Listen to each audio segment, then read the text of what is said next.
جتنی آسمانی کتابیں اتاری گئیں رمضان مبارک میں، تو یہ مہینہ رحمتوں کا، برکتوں کا، مغفرت کا مہینہ ہے۔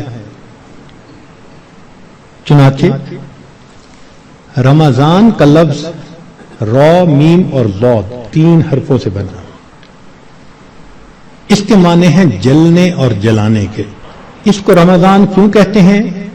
لِأَنَّهُ يَرْمَزُ الذُّنُوبَ، اس لیے کہ یہ مہینہ انسان کے گناہوں کو جلا دیا کرتا ہے، جیسے آگ کسی چیز کو جلا کے ختم کر دیتی ہے، یہ مہینہ بھی مومن کے گناہوں کے نام و نشان کو مٹا دیتا ہے۔ زمین اگر ناپاک ہو تو ایک طریقہ تو یہ ہے کہ اتنی بارش برسے کہ ساری گندگی بہہ جائے، اب جب زمین دوبارہ خشک ہوگی تو پاک کہلائے گی۔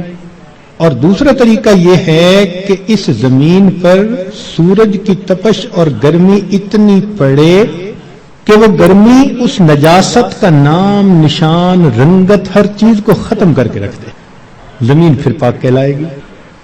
تو یہ مثال ہے رمضان کی کہ اس مہینے میں اللہ رب العزت کی طرف سے اتنی رحمتوں کی بارش ہوتی ہے کہ انسان کے دل کی نجاستوں کو وہ مٹا کے رکھ دیتی ہے۔ یا یوں سمجھ لیں کہ اس مہینے میں برکات کی ایسی تپش آتی ہے انسان کے دل پر، نور کا سورج جو طلوع ہوتا ہے تو وہ دلوں کو اس قدر حرارت پہنچاتا ہے کہ دلوں کی نجاست کو مٹا کے رکھ دیتا ہے، اس لیے اس کو رمضان کہا گیا۔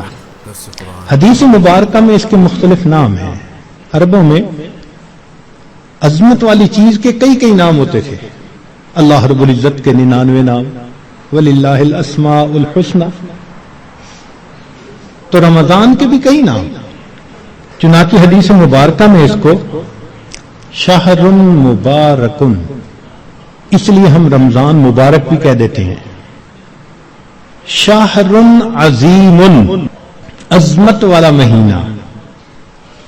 شہر الصبر، صبر کا مہینہ۔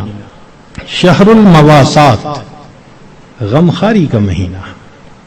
چنانچہ علماء نے لکھا ہے کہ رمضان سید الشہور، یہ مہینوں کا سردار ہے۔ فیہ بدأ نزول القرآن، اس میں ہی قرآن مجید نازل ہوا۔ اس کی 27 تاریخ کو، رمضان کی 27 تاریخ کو لوح محفوظ پر آسمان دنیا پر نازل کر دیا گیا۔ پھر وہاں سے 23 سال کے عرصہ میں آہستہ آہستہ آہستہ آہستہ آیات کو نبی علیہ السلام پر اتارا گیا۔ تفسیر طبری میں قتادہ رضی اللہ تعالی عنہ کی روایت ہے، فرماتے ہیں ان اللہ اصطفیٰ صفایا من خلقہ، اصطفیٰ من الملائکۃ رسلا ومن الناس واصطفیٰ من الکلام ذکرہ، اللہ تعالیٰ نے انسانوں میں، فرشتوں میں بعض کو چن لیا ہے، ان کو فضیلت بخش دی ہے۔ کلام میں اللہ نے اپنے ذکر کو، اپنی یاد کو پسند فرما لیا۔ واصطفیٰ من الارض مساجدہ، اور زمین کے ٹکڑوں میں سے جو مساجد جہاں بنی ہیں ان مساجد کو اللہ نے چن لیا۔ واصطفیٰ من الشہور رمضان، اور مہینوں میں سے اللہ نے رمضان کو چن لیا۔ واصطفیٰ من الایام یوم الجمعہ، دنوں میں اللہ تعالیٰ نے جمعہ کے دن کو چن لیا۔ واصطفیٰ من اللیالی لیلۃ القدر، اور راتوں میں اللہ تعالیٰ نے لیلۃ القدر کو چن لیا۔ فعظموا ما عظم اللہ، تم بھی تعظیم کرو اس کی جس کی اللہ نے تعظیم فرمائی، جس کو اللہ نے عظمت بخشی تم بھی اس کی تعظیم کرو۔ چنانچہ تفسیر در منصور میں علامہ سیوطی رحمۃ اللہ علیہ فرماتے ہیں، کعب رضی اللہ تعالیٰ عنہ سے روایت کہ ان اللہ اختار ساعات اللیل والنہار فجعل منہن صلاۃ المکتوبہ، اللہ تعالیٰ نے دن رات میں سے کچھ اوقات کو پسند کیا، ان میں 5 نمازوں کو فرض فرما دیا۔ واختار الایام فجعل منہن الجمعہ، دنوں کو چنا تو ان میں سے جمعہ کو پسند فرما لیا۔ واختار الشہور فجعل منہن شہر رمضان، واختار اللیالی فجعل منہن لیلۃ القدر۔ تو جب اللہ رب العزت نے لیلۃ القدر کو اتنی عظمت بخشی اور اس مہینے کو اتنی عظمت بخشی تو ہمیں بھی چاہیے کہ ہم اس مہینے کی برکتوں سے فائدہ اٹھانے والے بن جائیں۔ چنانچہ علامہ طبرانی رحمۃ اللہ علیہ مجموع الزوائد میں سید الشہور شہر رمضان و سید الایام یوم الجمعہ، نبی علیہ السلام اس مہینے کا انتظار فرماتے تھے۔ اس مہینے کی فضیلت کے لیے یہ کتنا عجیب پوائنٹ ہے کہ اللہ رب العزت کے پیارے حبیب صلی اللہ علیہ وسلم اس مہینے کا انتظار فرماتے، دعا فرماتے تھے، اللہم بارک لنا فی رجب و شعبان و بلغنا رمضان، اے اللہ ہمیں رجب اور شعبان میں برکت عطا فرما اور بخیریت ہمیں رمضان تک پہنچا۔ انسان وش کرتا ہے نا تو کسی بہت بڑی نعمت کے لیے وش کرتا ہے۔ اللہ کے حبیب صلی اللہ علیہ وسلم 2 مہینے پہلے سے دعا مانگتے تھے۔ جب بڑے کسی چیز کو بڑا کہیں تو واقعی بڑی ہوتی ہے۔ اللہ کے پیارے حبیب صلی اللہ علیہ وسلم نے اس مہینوں کو شہر عظیم کہا، بڑا مہینہ۔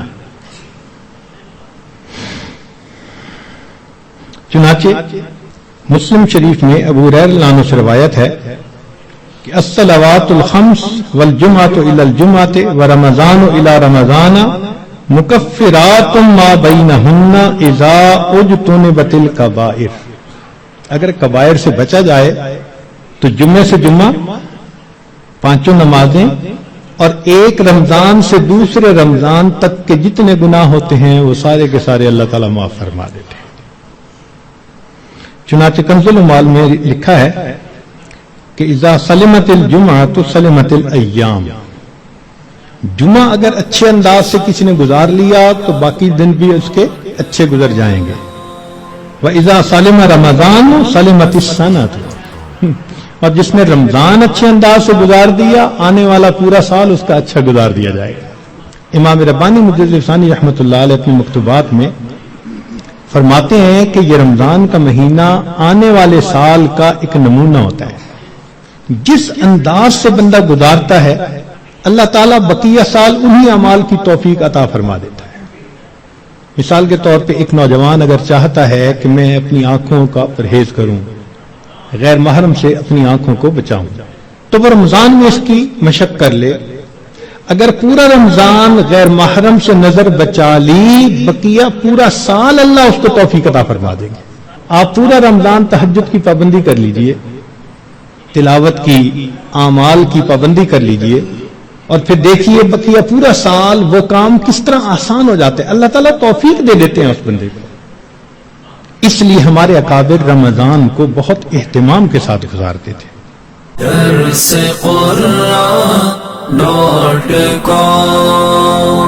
www.darsequran.com